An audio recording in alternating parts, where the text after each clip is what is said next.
Hola Carlos, buenas noches. Hoy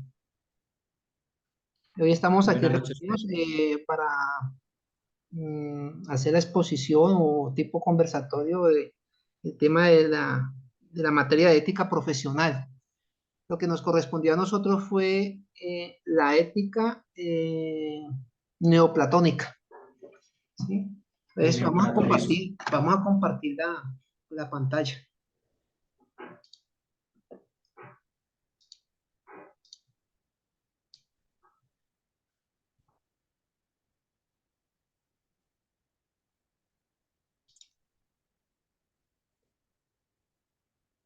¿Tenemos pantalla ahí? Sí. Sí, ahí vemos la pantalla, Pedro. Perfecto. Bueno, para todos los participantes, buenas noches. Al docente, un saludo cordial. Mm, Nuevamente un saludo para todos, pues, los que en algún momento vean esta presentación. Pues, nuestro tema de investigación fue el neoplatonismo. Antes de iniciar y que Pedro inicie, sí quisiera pues decir como tres punticos que considero importantes, y es que pues si vemos la palabra neoplatonismo, podríamos decir que está dividida en dos palabras, neo y platónica podríamos diferir de que es Platón. Entonces, como esta, digamos, está basada en Platón, quisiéramos dar como tres o cuatro apuntes que nos parecen muy importantes tener en cuenta de Platón para el desarrollo, digamos, de toda esta presentación y para que nos dé una idea a lo que, digamos, entraremos más adelante. O sea, primero es que Platón nació en el año de 427 antes de Cristo, muy importante, nació antes de Cristo en Atenas o Egina. Su contribución más famosa es la teoría de las formas, que fue conocida por la razón pura, en la que el filósofo como tal presenta una solución al problema de los universales conocida como el platonismo. Esta teoría de las ideas que diferenciaba entre el mundo que se percibe a través de los sentidos y lo que se conoce a través de la razón es el eje de su filosofía. Es algo muy importante que, digamos, más adelante desarrollaremos con estos neoplatónicos. Y sí, ontológicamente son los únicos objetos verdaderamente reales, epistemológicamente, son los objetos del conocimiento, que serían la moral y en la política. Son el fundamento de la conducta justa, antropológicamente son la base del dualismo platónico. Y algo muy importante que dijo Platón, y como para iniciar, para que inicie Pedro con la introducción, y es que son las palabras de él y que nos parecen muy importante traer, y dice, él dijo en algún momento, la ignorancia es la semilla de todo mal. Listo, eso es lo que queríamos traer como de Platón, para que nos dé idea de lo que vamos a ir más adelante. Pedro, bueno, por favor, continúa. Inicia no, la presentación, por gracias favor. Carlos. Mira que muy importante lo que dices porque bajo ese concepto Platón habla de la espiritualidad, del espíritu como tal, ¿sí? Y de ahí se desprende todo este tema, ¿sí? Pero tuvo que pasar muchos años con este tema del neoplatonismo para que se formara como una corriente, ¿sí? Y esto comienza como por allá en Alejandría entre los siglos 3 después de Cristo y creo, iba hasta el sexto después de Cristo, mucho tiempo en esta corriente, ¿sí? Y esto se basa en la filosofía de Platón, como lo acabas de mencionar, como lo expusiste muy bien. Pedro, y Eh, perdón, lo que vemos ahí es que aproximadamente Platón es del año 400 antes de Cristo. Esto fue 700 años aproximadamente después de todas esas teorías de Platón que se inicia este nuevo platonismo. O sea, pasó realmente bastante tiempo para que se considerara, digamos, como todo ese aporte que realmente hizo Platón, digamos, a la filosofía y al mundo universal como tal. ¿Listo? y teniendo en cuenta que ese término de neoplatonismo se acuñó en el siglo XIX más o menos, ¿no? Se acuñó cuando los estudios de alemanes podían distinguir ese pensamiento de de Plotino, ¿sí? Y sus sucesores de una forma completa, eh, bajo como esa tutoría, ¿sí? Esa tutela y de la base de Platón. Plotino escribe en torno en el año 259 y 260, más o menos dice que Platón sabe, por lo tanto, que el intelecto procede del bien y que el alma procede del intelecto. ¿Cómo la ves? Súper interesante. O sea, lo Por que lo veo, tanto, que perdón, Pedro, lo que uno podría decir realmente es que, o sea, podríamos decir que hace más de aproximadamente casi 2000 años, y vemos que eran personas realmente supremamente inteligentes, eran como muy poéticos pues realmente uno dice que no sabe de dónde sacaban, digamos, esas palabras tan bonitas y que son un regalo realmente para la filosofía y como dijimos ahora, digamos, mira, para el desarrollo de la humanidad. exactamente, mira que Platón plantea, por lo tanto, que el intelecto, la inteligencia, el conocimiento procede del bien, o sea, del buen actuar, ¿sí?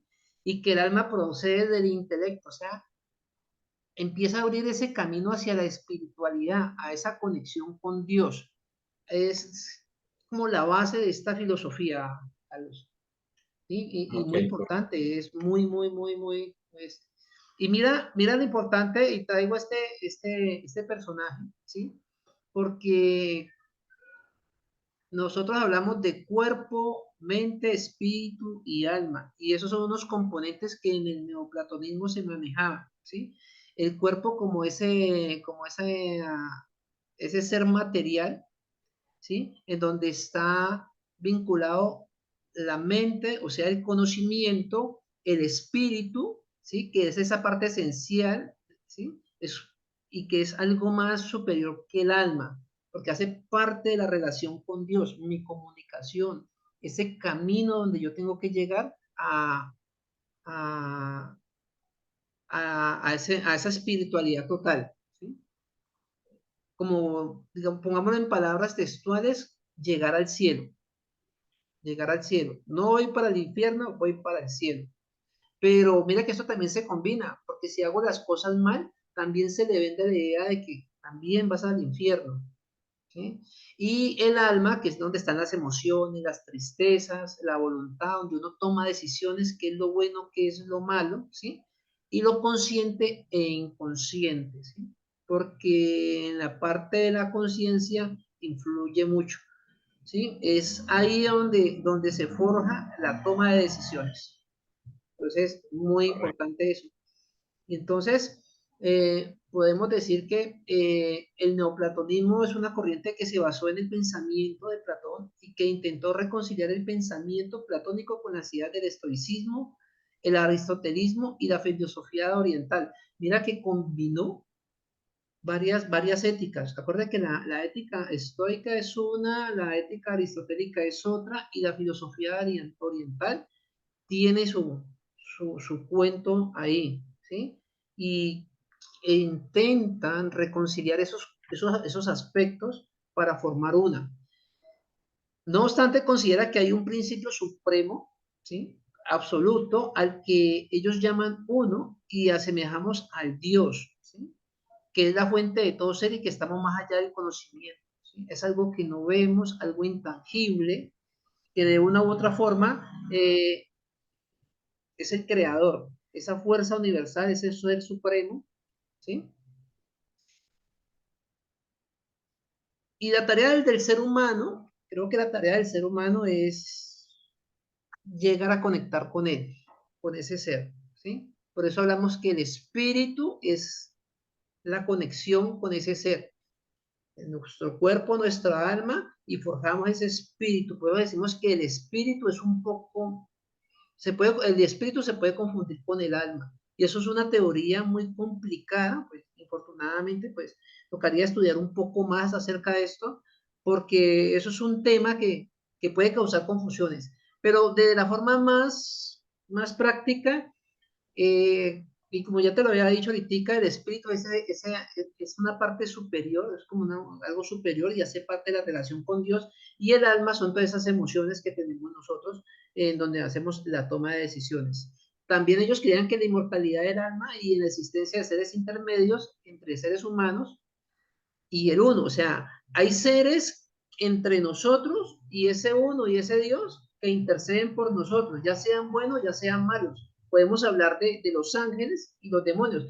Recuérdate que ahorita te decía que, que uno en su buen pensamiento podía conquistar el cielo o en su mal actuar podía uno eh, caer al infierno. Es básicamente como lo que nos quiere dar a entender este neoplatonismo. Mira esta figura muy importante. El uno como un todo, ¿sí? Que se describe como ese Dios, equivalente a Dios, dicho de otra manera, es el principio y el final, el alfa y el omega, el principio y el fin, ¿sí? El nous, un término que el neoplatonismo utiliza y hace referencia al espíritu, que de acuerdo a Platón era equivalente a la inteligencia, ¿sí? Entonces el neoplatonismo hablaba de un Dios, el nous, la inteligencia y el alma que contiene y el alma que contiene todo el plasma, todos los sentidos, lo que te decía ahorita, los sentimientos, la mente, el conocimiento, ¿sí? Y eso conjugado, mira, el mundo intangible y el mundo sensible, ¿sí? La parte, y en el medio ese conocimiento, ¿sí? Que hace referencia al espíritu, a ese camino donde hay que llegar. ¿Cómo la ves? Súper interesante. Yo incluso de la primera, el primer, esa imagen que colocas, yo hago una reflexión adicional y es que si tú ves lo que está generando la luz, donde vemos como el sol, donde hay más luz es en el uno, que es en el mundo inteligible. Y tú ves que se va, cada vez va yendo, digamos, menos luz a donde llega el alma, que es el mundo sensible, que podríamos pues, decir que el alma es como la parte más, digamos, más baja podríamos decir, de una pirámide, la parte más baja de la pirámide, y el uno, digamos, es la parte más alta donde realmente está toda la luz, donde lo que las almas es donde deben y quisieran, digamos, como llegar, es trascender al uno, trascender a ese Dios, ya ese Dios que no sé cómo realmente se podría llamar, como de pronto tú lo dijiste ahora, el cielo, porque igual el cielo puede ser cada ser humano, ¿cierto? Llegar a donde está algo que realmente es desconocido como tal, Claro, lo que pasa ¿cierto? es que nosotros asociamos el cielo con lo bueno y abajo el infierno con lo malo, en los buenos actuares. Y una de las cosas bien importantes en el neoplatonismo es que ellos separan lo material de lo espiritual. Y es algo Muy interesante. bien interesante, bien bacano, porque pues la idea cuál es ascender, es despojarse de todo. O sea, hoy en día uno es muy apegado a lo terrenal, ¿no? Lo podría comparar así neoplatónicamente al hoy, es que uno es muy terrenal, uno es muy apegado eh, recogiendo masas, haciendo, mejor dicho, recogiendo fortuna, ¿sí? Y a veces Correcto. nos despegamos de lo que realmente es lo espiritual, de llegar a ese punto más alto de la espiritualidad. Sí, más o menos, Para continuar, Pedro, sí quisiera decir algo que aprendimos aquí, tú que ya haces antes de que pase esta diapositiva, y es, había una palabra que nunca habíamos escuchado, y si es la palabra hipostasis. Esas sí, sí, hipostasis, hipostasis. digamos, es un término que es muy usado en la filosofía, en los textos filosóficos. Y las tres hipostasis a que se refiere como tal, digamos, estos neoplatónicos y en particular Plotino, son estos tres, que son el uno, el nous o el intelecto y el alma. Porque alguna vez escuchan esa palabra y dicen, los tres hipostasis del neoplatonismo, van a saber que son el uno, el intelecto y el alma. Y esa palabra son textos filosóficos que se refieren a la existencia concreta de una cosa. ¿Listo? Listo, Pedro.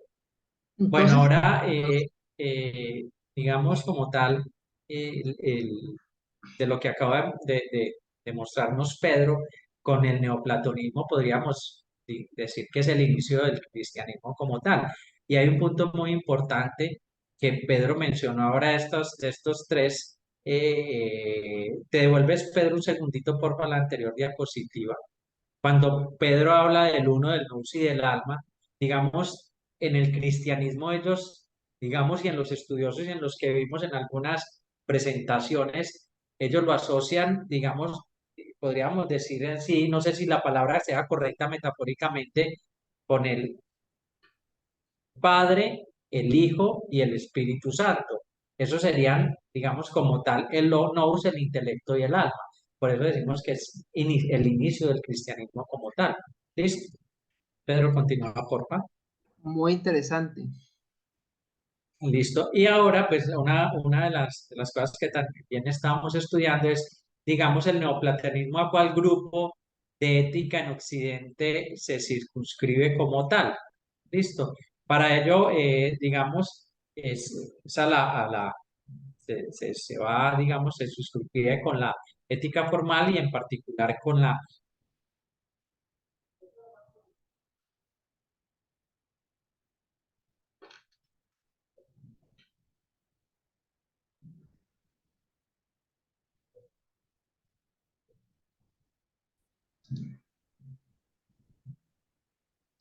Hice unos apuntes que nos parecieron importantes como tal, y es, digamos, la ética a la que le corresponde el neoplatonismo, como acabamos de decir, es la material, y digamos, entre paréntesis, colocamos una frase que nos pareció muy interesante que encontramos pues, en el estudio, es que la creencia de Dios como ser supremo, por tanto, se tiene una ética material basada en esta creencia, en la creencia de que Dios es el ser supremo. Listo. Las éticas materiales se caracterizan por afirmar que existe un fin o bien supremo que guía nuestro comportamiento moral y establecen las pautas y normas para alcanzarlos, donde realmente, digamos, nuestro bien supremo podríamos decir que es Dios, es para donde realmente nosotros queremos llegar y queremos alcanzar y algún día, digamos, nosotros como católicos y como cristianos, sabemos que algún día nos encontraremos con Dios y ese es como tal es nuestro guía supremo como tal. Igualmente, pseudomonista, pues la felicidad consiste en vivir de acuerdo con la naturaleza humana. Esto significa cultivar las virtudes que nos permiten realizar nuestras funciones esenciales de una manera excelente y que el ser humano debe buscar la unión con el uno a través de la contemplación y la práctica de la virtud. Ya, nosotros a través, digamos, ¿qué queremos alcanzar? Queremos alcanzar el uno, queremos alcanzar a Dios, queremos alcanzar como digamos, ese bien supremo y a través de la práctica de la virtud, o sea, digamos, de buscarlo a través de, podríamos decirlo, de una espiritualidad y de pronto no de una religiosidad, llegar a Dios a través de, digamos, de la contemplación, la práctica de estas virtudes y no a través de cosas materiales como tal. Ahí está, digamos, podemos ver en la figurita que es muy interesante, ese es el Padre, el Hijo y el Espíritu Santo, está asociado con el cristianismo, digamos, pueden ser los inicios como tal de los tres hipostaxis que vimos ahora. Pedro, continúa, por favor. Perdón. Y finalmente, para la ética neoplatónica, el fin de nuestros actos es la vida buena, pero en un sentido más amplio de edificación. Así el neoplatonismo va más allá de la realización plana de la vida dentro de los límites de lo humanamente posible y lleva nuestra individualidad a la unidad, a Dios, a lo que debemos buscar y a dónde debemos llegar.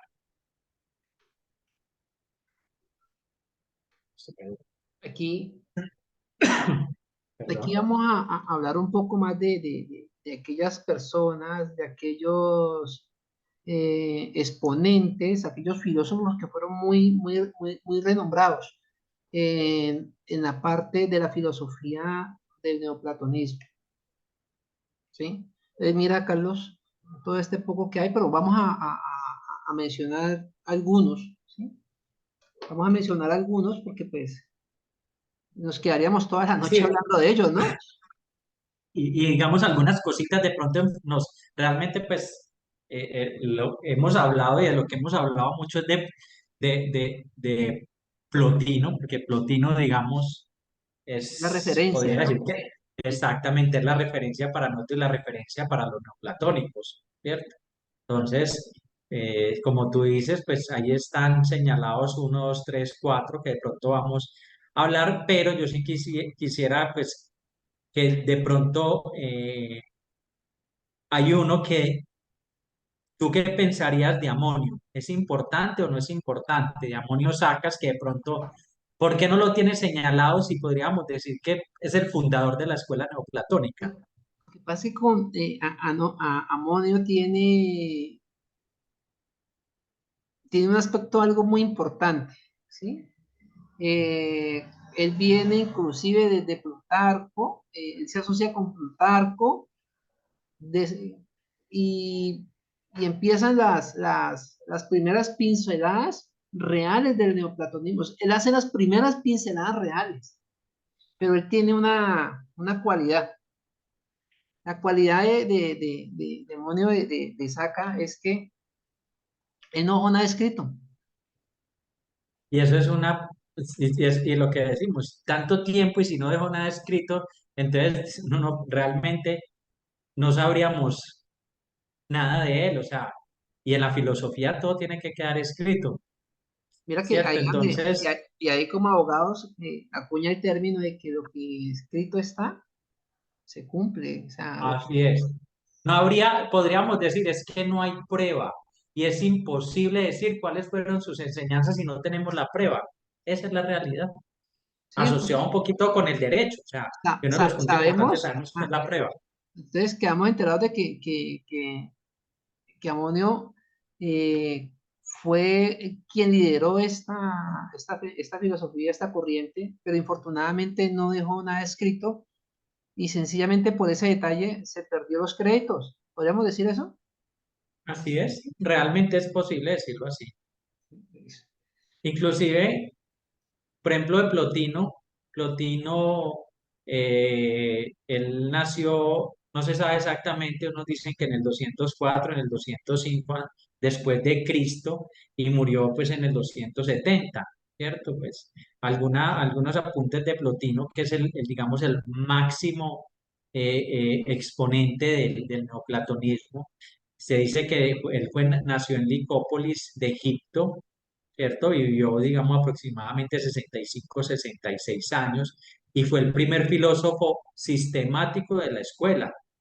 Y él cuando tenía, digamos, en el transcurso de su vida, digamos, a una edad de adolescencia, a los 28 años, fue llevado por un amigo a escuchar a Amonio, que acabamos de nombrar, y desde entonces, durante 11 años, digamos, él estuvo al lado de Amonio. Listo, digamos, asistiendo con provecho a las lecciones del estibador. Y él al final del primer discurso que había escuchado, hay unas palabras que él dice y él exclamó, entre comillas, este es el hombre que estaba buscando, ¿cierto? En donde, digamos, después en el año 242 acompañó al emperador Giordino a Mesopotamia, pretendiendo ir a Persia. En el 244 fue a Roma, donde durante 10 años enseñó filosofía. O sea, era una persona como vimos ahora, pues ahora Pedro nos habló del el uno, el nous y el alma, que eso es, digamos, algo supremamente importante para la filosofía y él empezó a enseñarlo como tal, contándose entre sus oyentes y admiradores al emperador Galiano y a su esposa Solonia. En el 213 se retiró a Campania con algunos discípulos, incluyendo Porfirio, y allí murió en el año 270. Digamos, otra cosa particular es que él realmente sus últimos 10 15 años de vida es donde hizo sus escritos. De resto, digamos casi que pasa lo mismo que Amonio, que él solamente, pues no queda nada de él sí durante los 10 años, últimos 10 años sí dejó escritos, y ahorita Pedro habla de Proclo, si no me equivoco, que fue quien realmente relató todas sus obras. Y Sí, sus obras fueron consistentes en 54 tratados, que fueron, como dije, editados por Porfirio en 6 grupos de 9.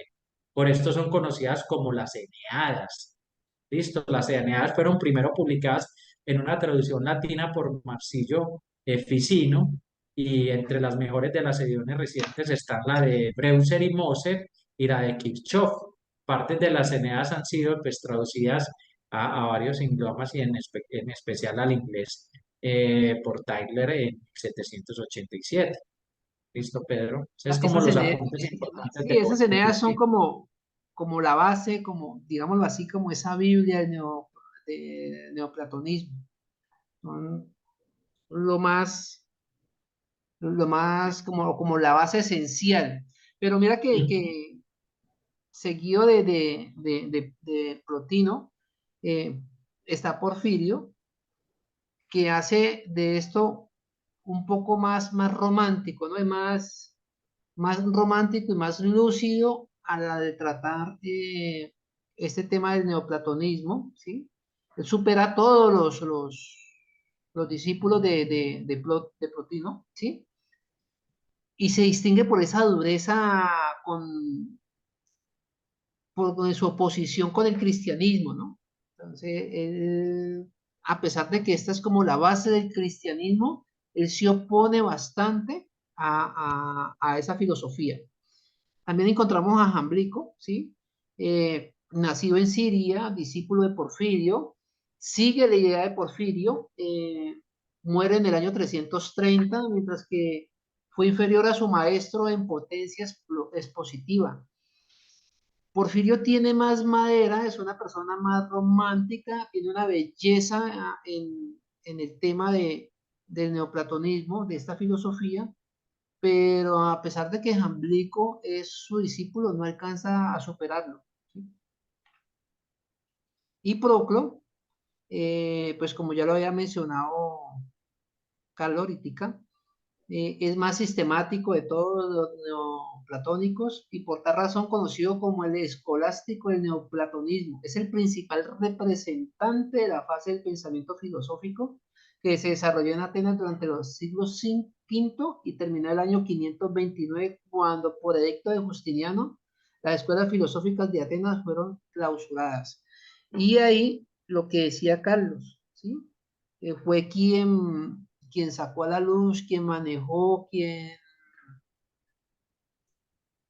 escribió más sobre las obras y esos 54 tratados que dejó el legado de Plotino, ¿sí? En las Eneas.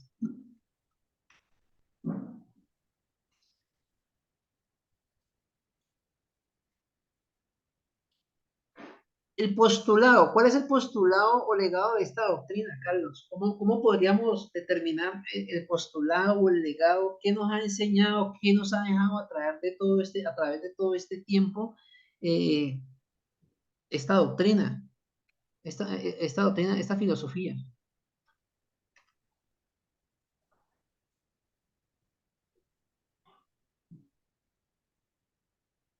Eh, bueno, uno de los puntos importantes, la cuestión principal del neoplatonismo va a ser la relación existente entre la fe y la razón. ¿Listo? Así, para el neoplatonismo, fe y razón son dos caminos distintos que llevan al mismo sitio. En caso de no coincidir, siempre se debe hacer caso a la fe y no a la razón, ¿cierto? Y siempre hemos escuchado, prima la fe que la razón, ¿cierto? Y a veces es un dicho, prima el corazón sobre la razón, ¿listo? Como tal. Y la fe es la condición necesaria para comprender el cristianismo, ¿listo? No obstante, pues a pesar de que la fe y la razón son distintas, deben apoyarse y llegar a un equilibrio, ya que para penetrar en la verdad del misterio es necesaria la razón, porque sin la razón pues tampoco habría fe. Esto hay que entender la fe, demostrar la veracidad utilizando para ello la razón. Como diría San Agustín, creer para comprender y comprende para creer. ¿Listo? Continúa Pedro.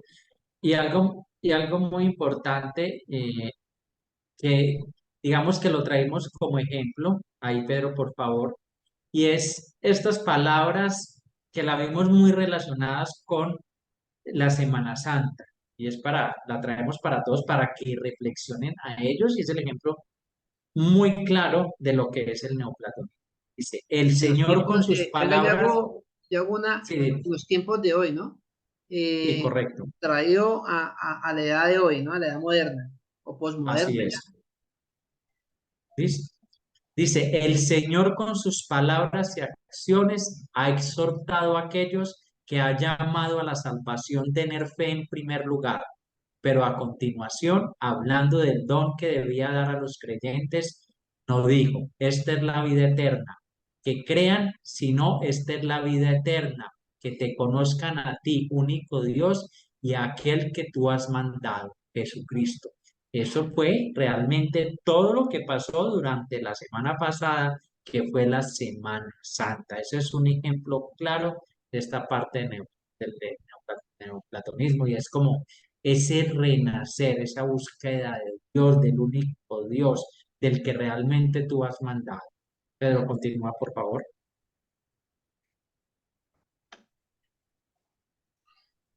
Y entonces esto nos deja, o la importancia de hoy en día es enseñar el camino para el encuentro con Dios, ¿sí? O sea, es seguir buscando esa espiritualidad, seguir llegando, buscando ese Dios, lo acabas de decir. Pasamos una semana supongo que, como lo diríamos hoy en día, de doblar rodillas, de llegar, de perdonar, de orar, buscando esa ascensión hacia, hacia el nous, a la par, hacia el todo, hacia el uno. ¿Sí? Y hay un mundo espiritual más real que el mundo de la materia. Y de pronto lo mencionaba yo ahorita, cuando nosotros acá en la parte material cosechamos cosas y nos olvidamos de la parte espiritual, que es lo que realmente deberíamos de cosechar. Esa, esa parte espiritual, conocer ese espíritu y esa trascendencia hacia el eterno. Yo creo que por cuestión de tiempo no vamos a poder leer este, Carlos. Sí, claro, continúa. Solamente unas palabras muy corticas, Pedro, y es esta. Y es lo que decía ahí, es como moldea tu, tu, tu cuerpo, escultura, digamos, tu vida, labra tu propia estatua hasta alcanzar como ese esplendor de la virtud, hasta que veas como asentado toda la belleza en ti. Eso era lo que quería decir. Dale, Pedro. Voy a pasar esta parte rápido porque ya nos va a agotar el tiempo aquí en esta plataforma. Y Correcto. las características principales de esta corriente es la interpretación de los estudios y el método alegórico de las Sagradas Escrituras, ¿sí? La unión con la naturaleza divina y humana en Cristo, ¿sí? Recordemos que Dios es el creador de todo y muchas veces nos olvidamos también de las otras especies. Dios se identifica con la verdad, es omnipotente y omnipresente, y en esta filosofía Él está en todo y presente en todo. El creacionismo, pues Dios lo crea todo, es el creador del mundo, del ser humano, y es a imagen y semejanza. La concepción lineal del tiempo marcada por Dios, su inicio está en la creación y en su final. Él es el alfa y el omega, el inicio y el fin. Está en las Sagradas Escrituras, qué pena, e inclusive lo mencionan acá. Él es el todo, él es el inicio y es el final en la parte neoplatónica. Y esta filosofía está supeditada a la teología y la fe, ya que es la clave para esta teología. Porque se dice que la teología sin fe puede carecer de sentido. Y tiene sentido, porque pues lo primordial de todo aquí es tener fe.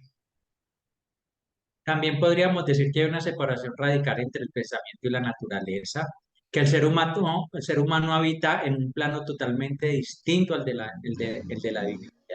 Y esto da, digamos, como lugar a una nueva concepción del mal. La relación de la naturaleza con lo divino es completa, dependencia, no participación, sino como vimos, emanación, y el ser humano se encuentra con lo divino en su interior. Sí, finalmente, pues miremos las conclusiones, Pedro. Bueno, pues el pensamiento neoplatónico se presenta como una forma de redescubrir las verdades fundamentales de la auténtica filosofía que en cuanto es concebida como búsqueda de la verdad, se identifica como un modo de vida con la auténtica religión. Mira que ya metemos otro concepto, ¿no? La religión del hoy por hoy. Correcto, El camino de este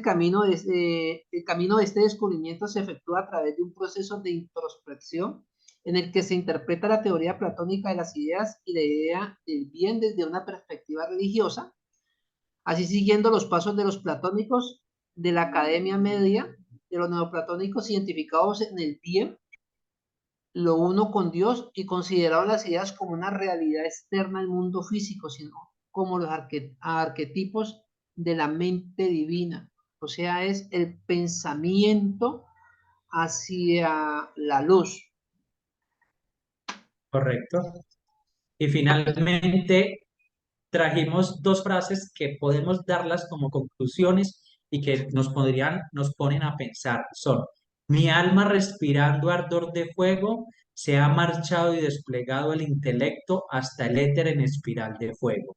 Se alza y por su inmortalidad retumban los cielos estrellados. Proclo epigama teúrgico.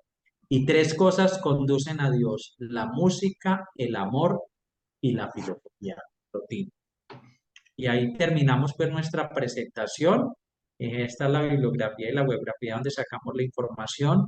Pues Muchas damos gracias por muchas todo. gracias por todo. Espero que sea de entendimiento del neoplatonismo. De pronto nos pasamos unos minutos más de la presentación, pero digamos es un tema muy interesante y queríamos tratarlo, digamos, con la máxima claridad porque sabemos, digamos, lo difícil a veces de De entender interpretar la esto. filosofía y la interpretación del neoplatonismo, pero eso queríamos que quedara, digamos, para todos los que posiblemente vean a futuro esta presentación, que sea lo más claro y lo más ameno posible.